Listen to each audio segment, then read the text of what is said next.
18వ లోక్సభ ఎన్నికల్లో ఇప్పుడు మరొక లోక్సభ స్థానము చేవెళ్ళ లోక్సభ స్థానం. ఈ చేవెళ్ళ లోక్సభ స్థానంలో ప్రధానంగా 3 రాజకీయ పార్టీలు భారతీయ జనతా పార్టీ యొక్క అభ్యర్థిగా కొండా విశ్వేశ్వర్ రెడ్డి మరియు కాంగ్రెస్ పార్టీ యొక్క అభ్యర్థిగా సిట్టింగ్ ఎంపీ అయిన రంజిత్ రెడ్డి, తర్వాత బీఆర్ఎస్ పార్టీ అభ్యర్థి కాసాని జ్ఞానేశ్వర్, ఈ ముగ్గురు చేవెళ్ళ లోక్సభ బరిలో 3 ప్రధాన రాజకీయ పార్టీల నుంచి ఈ ముగ్గురు పోటీ పడుతున్నారు. అయితే ఇందులో అభ్యర్థుల యొక్క బలాలు బలహీనతల ఆధారంగా తీసుకున్నట్లయితే ముందుగా కేంద్రంలో అధికారంలో ఉన్న party Bharatiya Janata party BJP అభ్యర్థి కొండా విశ్వేశ్వర్ రెడ్డి గారు వరుసగా రెండవసారి 2019 లోక్సభ ఎన్నికల్లో కూడా అతను చేవెళ్ళ లోక్సభ స్థానం నుంచి పోటీ చేశాడు. ప్రస్తుతము 2024 సంవత్సరం జరిగే లోక్సభ ఎన్నికల్లో 18 లోక్సభ ఎన్నికల్లో కూడా ఇదే విశ్వేశ్వర్ రెడ్డి గారు బీజేపీ అభ్యర్థిగా ఇతను పోటీ పడుతున్నారు. అయితే విశ్వేశ్వర్ రెడ్డి గారి యొక్క బలాలు బలహీనతలు కనుక మనం చూసుకున్నట్లయితే ప్రధానంగా కేంద్రంలో భారతీయ జనతా పార్టీ అధికారంలో ఉండడం, ఆ పార్టీ యొక్క అభ్యర్థిగా లాస్ట్ టైం స్వల్ప ఆధిక్యతతో ఇతను ఓడిపోవడం అప్పటి నుంచి కూడా చేవెళ్ళ లోక్సభ పరిధిలో తన యొక్క అంటే రాజకీయ సన్నిహితులు కానీ రీసెంట్గా జరిగిన శాసనసభ ఎన్నికల్లో కానీ మరియు వారి గెలుపోవటంల కోసం ప్రత్యక్షంగా పరోక్షంగా తాను కృషి చేయడం.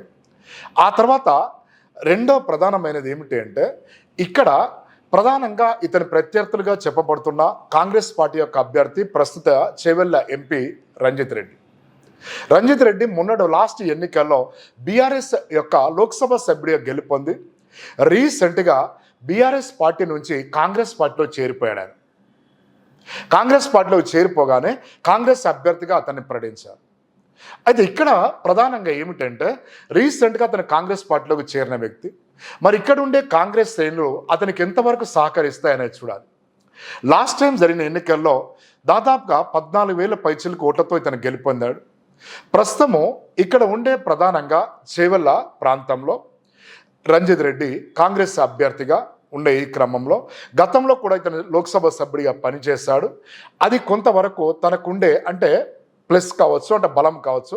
కానీ ఇటీవల పార్టీ మారడం అనేది సహజంగా సాధారణ ప్రజల్లో కూడా ఒక రకమైన అంటే బలహీనతగా అతన్ని భావించవచ్చు. ఆ తర్వాత 3వ ప్రధానమైన రాజకీయ పార్టీ బీఆర్ఎస్ యొక్క అభ్యర్థి కాసాని జ్ఞానేశ్వర్. ఈ కాసాని జ్ఞానేశ్వర్ గతంలో మొన్నటిదాకా తెలంగాణ రాష్ట్రంలోని తెలుగుదేశం పార్టీ అధ్యక్షుడిగా ఉండి రీసెంట్గా జరిగిన శాసనసభ ఎన్నికల ముందు బీఆర్ఎస్ పార్టీలో చేరిపోయాడు. అయితే వాస్తవానికి కాసాని జ్ఞానేశ్వర్ ముగ్గురు అభ్యర్థులు ఆర్థికంగా అంగబలం అర్థబలం ఉన్నవారే. కానీ కాసాని జ్ఞానేశ్వర్ వీళ్ళతో పోలిస్తే ఇక్కడ ప్రధానంగా గతంలో ఇతను ఎప్పుడు కూడా లోక్సభ సభ్యుడు కాలేదు. ఉమ్మడి రంగారెడ్డి జిల్లా జడ్పీ చైర్మన్గా ఒకసారి పనిచేసిన వ్యక్తి అయినా మరి చేవెళ్ళ ప్రజలతో అంటే ప్రత్యక్ష సంబంధాలు ఏ రకంగా ఉన్నాయనేవి అంటే ప్రస్తుతం అతను బీఆర్ఎస్ పార్టీ అభ్యర్థిగా ప్రకటించబడక ముందు తెలంగాణ తెలుగుదేశం పార్టీ యొక్క అధ్యక్షుడిగా పనిచేయడం, గతంలో రంగారెడ్డి జిల్లా చైర్మన్గా పనిచేయడం, ప్లస్ రెండవది వీరిద్దరు అభ్యర్థులతో పోలిస్తే అతను అంటే వాస్తవంగా ఇప్పటి వరకు కూడా తన ప్రచారాన్ని ప్రారంభించలేదు. మరి ఈ అభ్యర్థుల్లో చేవెళ్ళ లోక్సభ స్థానంలో అక్కడ ఉండే ప్రజలు లాస్ట్ టైం స్వల్ప ఆధిక్యతతో ఓడిపోయిన కొండా విశ్వేశ్వరరెడ్డికి పట్టం కడతారా, లేదా ఇటీవల పార్టీ నుంచి అంటే తను గెలిపించిన బీఆర్ఎస్ పార్టీ నుంచి మారి కాంగ్రెస్ అభ్యర్థిగా ప్రకటించబడిన రంజిత్ రెడ్డికి పట్టం కడతారా? మరియు ప్రధాన పోటీ అయితే వీళ్ళిద్దరి మధ్య ఉంటుందనేది ప్రజల యొక్క ప్రస్తుతం ఉన్న సర్వే ప్రకారం దాని యొక్క ప్రక్రియ. మరి రంజిత్ రెడ్డి వర్సెస్ కొండా విశ్వేశ్వర్ రెడ్డి మధ్య మాత్రమే చేవెళ్ళ లోక్సభ స్థానంలో పోటీ ఉంటుంది. అయితే ప్రధానంగా ఇక్కడ ఉండే ఈ పోటీలో సరే చాలామంది అభ్యర్థులు ఓడిపోయిన తర్వాత ఏ పార్టీ అధికారంలో ఆ పార్టీలోకి మారిపోయారు.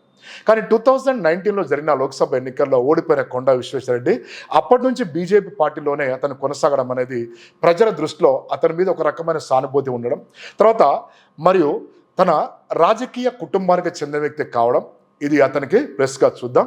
రైట్, సరే రేపు ఏం జరుగుతుందనేది చేవెళ్ళ లోక్సభ ఎన్నికల పరిధిలో ఈ ఇద్దరి మధ్య చూస్తే కొండా విశ్వేశ్వర్ రెడ్డి వైపు సాధారణ ప్రజల యొక్క అభిప్రాయం ఎక్కువగా ఉన్నట్లుగా రీసెంట్గా జరిగిన సర్వేలు చెప్పబడుతున్నాయి. Right, thank you.